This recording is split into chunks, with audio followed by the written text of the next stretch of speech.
네, 다음 강연으로 넘어가도록 하겠습니다. 저희 다음 소개드릴 연사는 미래 공중 모빌리티 핵심 축으로 부상 중인 UAM 개발 동향과 또 인공지능 적용 방향에 대해서 알려주실 민경원 수석연구원입니다. 민경원 수석님은 한국전자기술연구원 모빌리티 플랫폼 팀장, 또 자율주행 혁신 기술개발 사업 시뮬레이션 소프트웨어 개발 부분의 총괄 책임, 또 산업기술 보호위원회 위원으로 활동을 하고 계시고요. 실제로 인공지능 기반의 어떤 자율주행 차량과 또 UAM과 관련해서 미래 모빌리티 전문가십니다. 강의 청해 듣겠습니다. 박수 부탁드립니다. 민경원 선입니다. 네. 네, 안녕하세요. 반갑습니다. 네, 저는 한국전자기술연구원의 모빌리티 플랫폼 연구센터에서 근무하고 있는 민경원이라고 합니다. 오늘 뭐 짧은 지식입니다만 좀 이렇게 큰 자리에서 발표할 수 있게 초대해 주셔서 감사하고요. 오늘 UAM의 개발 동향과 거기에 이제 어떠한 형태의 인공지능 기술들을 우리가 이제 적용해 볼 것이냐 하는 부분에 있어서 한번 발표를 드려보도록 하겠습니다. 네, 다음 장으로 넘어가 주시면은요.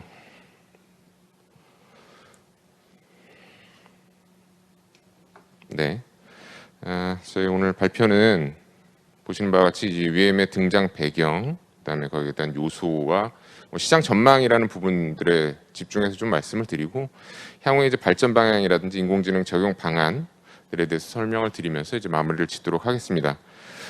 일단 어떤 형태로 제가 자료를 좀 준비를 하는 게 적절할까라고 약간 좀 고민을 했었는데요.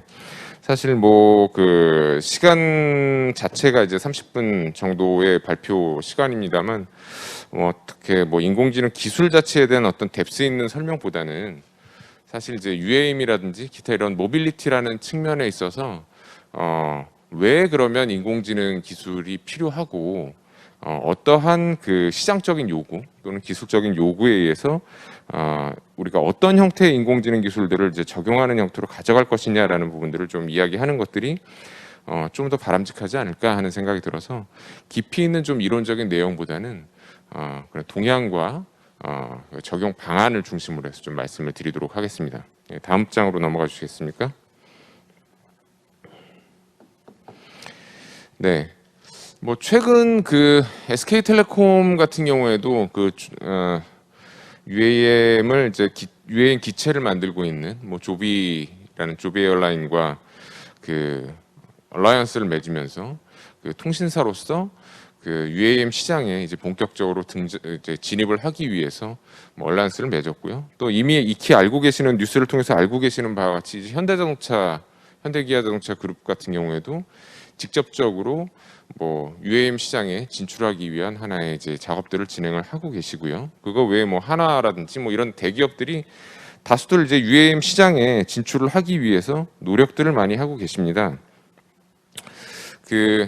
사실 UAM이 어떠한 형태로 이제 등장이 되었느냐 하는 부분에 있어서는 당연히 기존의 도심화를 통한 어떤 교통 문제가 심화되기 때문에 더 이상 이제 도로를 통한 어떤 트래픽의 운용 자체는 한계를 가질 수밖에 없으므로 이러한 수평적인 도시 구조를 수직화된 형태로 변형시킴으로써 인해서 기존의 한계들을 극복해 가겠다라는 측면에 있어서 UAM이 이제 등장됐다라고 생각을 할 수 있겠습니다.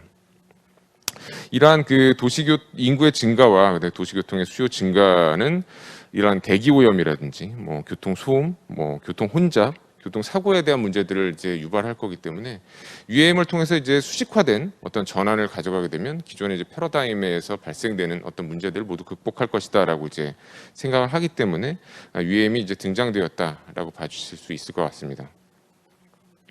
네, 다음 장으로 넘어가면은요.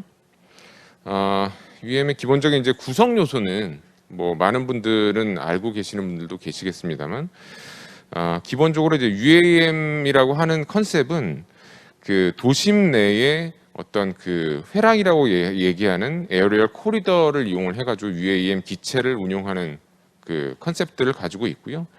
UAM 항공기 내에서 UAM 회랑이라고 하는 공역 내에서의 어떤 비행들을 수행을 하고 이 비행 그 공역 내에서 이제 코리더 내에서 이제 비행한 그 기체들이 버티포트라고 이야기하는 소형의 그 건물의 옥상 내지는 뭐 공지에 있는 어떤 그 착륙장으로 착륙해서 승객들을 태우고 이동하는 형태의 이제 컨셉들을 가지고 있습니다.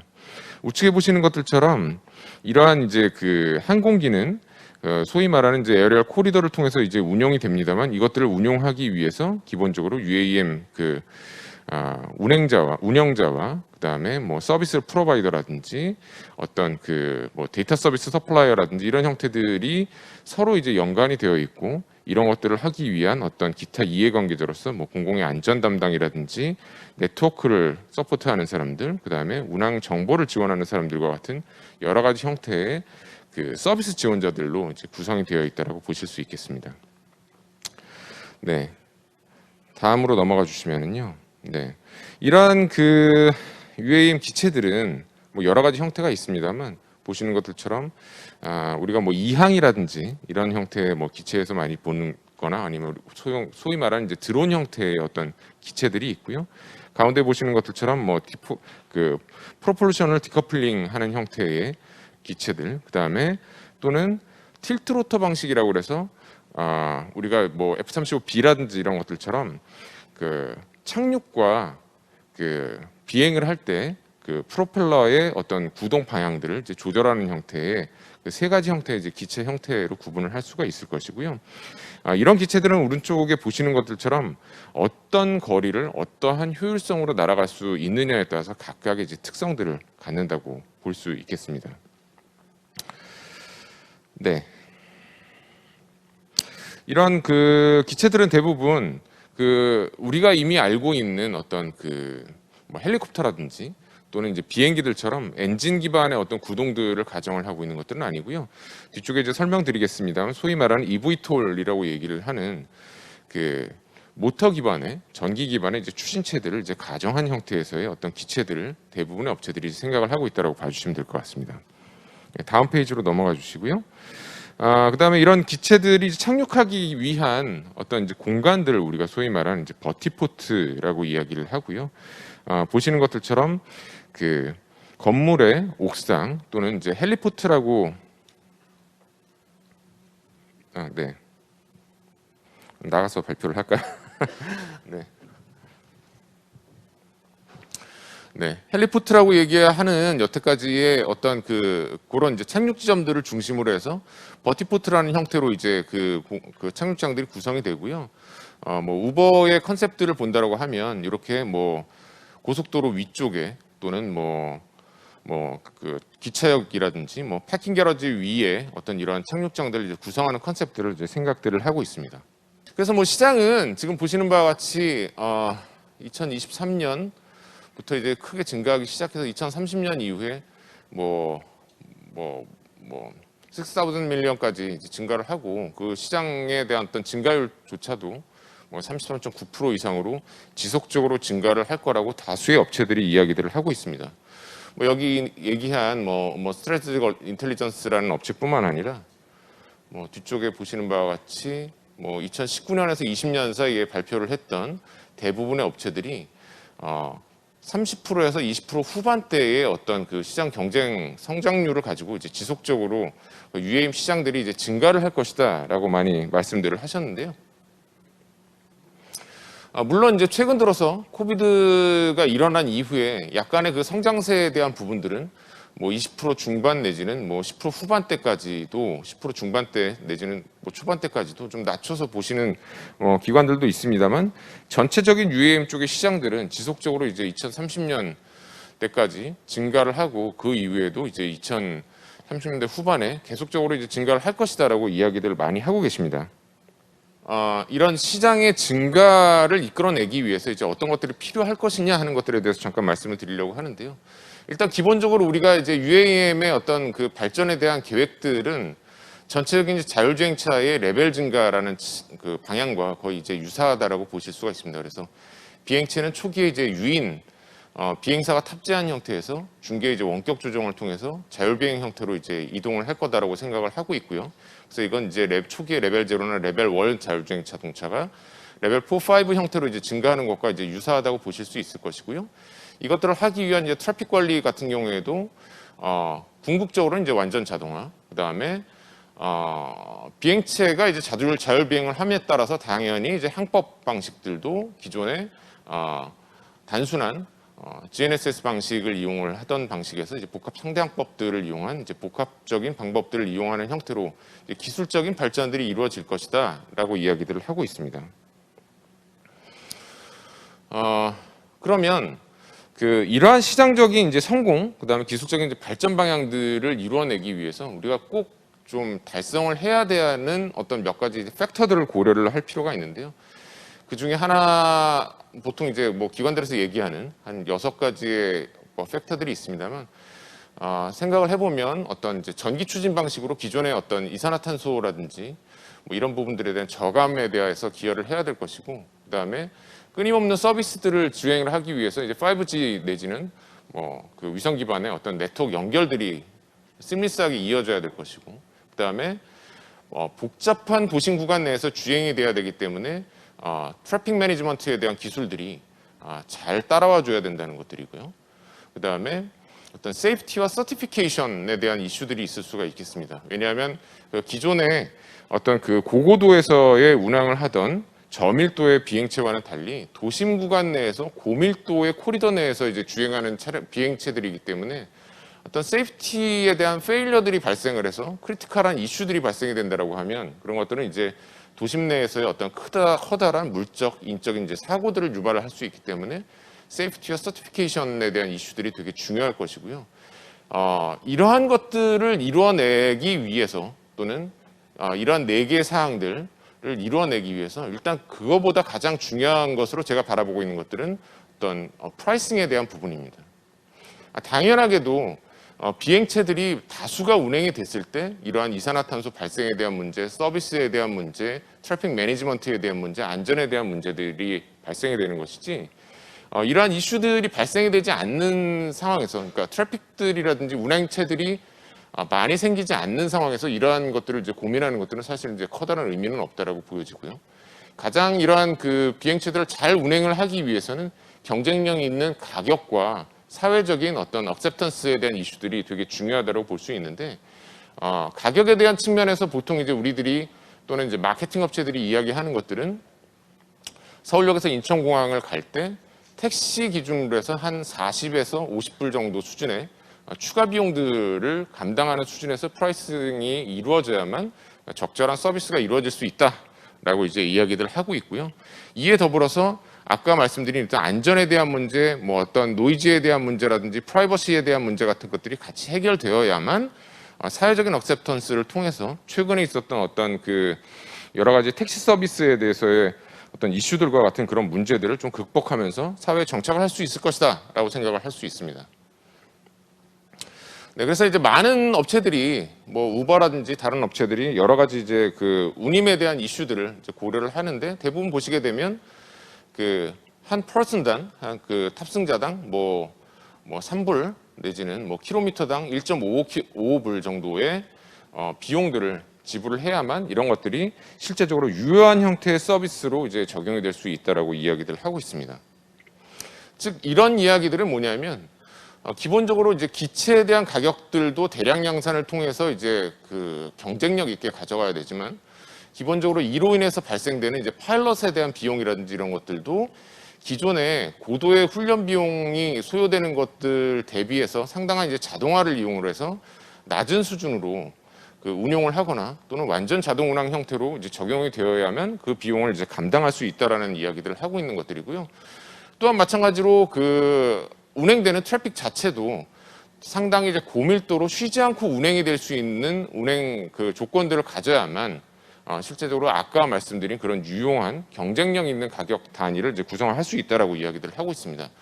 즉 결과적으로 이렇게 이야기를 한다라고 하는 것들은 앞쪽에 있는 이제 기체에 대한 어떤 그 대량 생산을 제외하면 인건비 저감과 운영 볼륨들을 높이기 위해서는 자동운항이라든지 트래픽 매니지먼트 부분에 있어서 인공지능 기술이나 자동화된 기술들의 적용이 필수적으로 이제 요구된다는 것들을 말씀드릴 수 있을 것 같고요.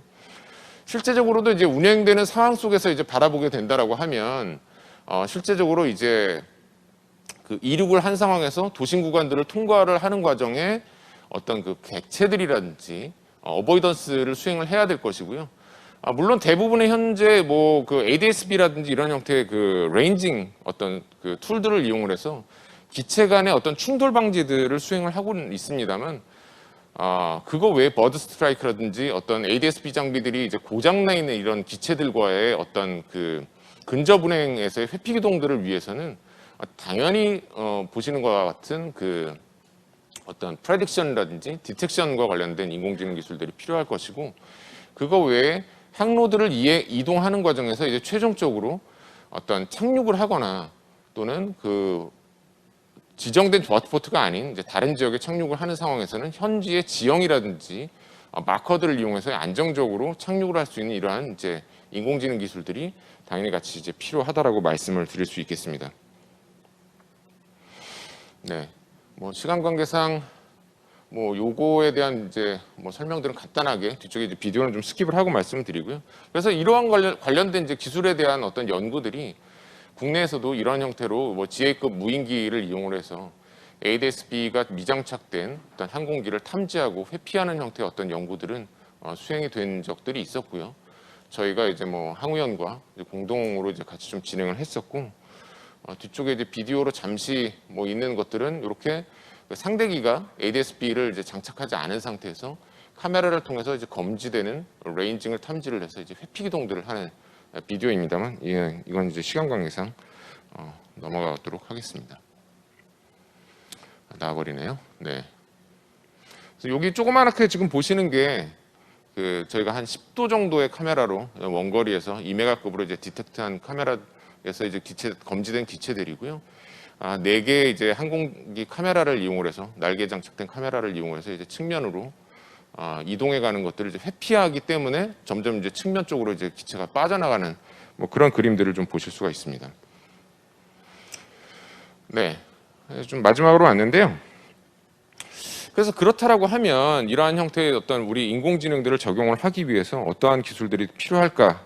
뭐 당연히 앞쪽에서 이제 많이 보셨겠습니다만, 기본적으로 이제 영역들을 구분을 하고 객체에 대한 검지들을 수행하는 것들은 이제 기본적으로 필요하겠습니다만, 복잡한 단위 밀도들이 기존의 이제 공역상에서 운행되는 것들보다 UAM이 훨씬 이제 높은 밀도상에서 이제 트래픽 매니지먼트들이 수행이 돼야 되기 때문에 정확한 영역 내에서의 회피들을 안전하게 수행하기 위해서는 코리더 내에서 객체의 이동 방향들을 정확하게 탐지를 할 수 있어야 될 것이고요. 이러한 이동 방향들을 정확하게 탐지를 하기 위해서는 기존의 2D 디텍션의 기술뿐만 아니라 자율주행 자동차에서 사용되고 있는 이러한 형태의 3D 디텍션에 대한 기술들, 그 다음에 기체의 이동 방향들이 어떠한 형태로 이동을 할 것이냐 하는 것들을 선행적으로 예측하고 거기에 맞춰서 이동하는 프레딕션 기술들, 그 다음에 GNSS라든지 이런 것들이 고장나는 상황에서도 또는 이제 잘 소신되지 않는 상황에서도 현재 내가 어디에 있는지를 탐지하기 위한 어떤 그 슬램 기술들 같은 것들이 필요하고, 이러한 기술들이 뭐 오전에도 설명이 됐었습니다만 그 소규모의 영역 그 하드웨어 장치 내에 잘 탑재될 수 있는 인베디드 기반의 어떤 프루닝이라든지 퀀타이제이션 기술들이 같이 적용이 되어야만 이러한 이제 제한된 기체 내에 이제 적용이 될 수 있을 것이고요. 또한 마지막으로 이러한 그 기체에 대한 어떤 인공지능뿐만 아니라 트래픽들을 얼마만큼 효율적으로 운행을 할 수 있느냐 하는 것들도 기존의 이제 관제사에 의한 수동적인 컨트롤 방법들에 대한 한계들을 넘어설 가능성들이 많기 때문에 이런 것들을 하기 위한 어떤 그 레인포스먼트 기반의 어떤 ATC들, 항공의 트래픽 매니지먼트에 대한 기술들 부분에 있어서도 인공지능 기술들이 좀 요구가 될 것이다 라고 생각을 할 수 있습니다. 네, 그런데 마지막 장표입니다. 마지막 장표인데, 네, 제가 이제 발표 장표 외에 이제 추가로 하나를 좀 넣었고요. 이러한 이제 그 어떤 그 지상을 움직이는 이제 그라운드 비클이라든지 에어 비클 같은 경우에 있어서 어떤 그 사고라고 하는 것들은 인명 내지는 물적 피해들을 직접적으로 일으킬 수 있는 좀 크리티컬한 문제들을 가지고 있기 때문에 어떤 세이프티라는 문제에 있어서는 여러 가지 형태에 있어서 고민들도 많이 되고 되게 중요한 이슈들입니다. 근데 우리가 여태까지 이제 인공지능이라는 것들을 잘 적용을 한다라는 이야기들은 되었지만 그 인공지능들이 도대체 어떠한 대답들을 우리에게 주고 있는지에 대한 부분들에 대해서는 크게 고민이 좀 안 된 부분들이 많이 있고요.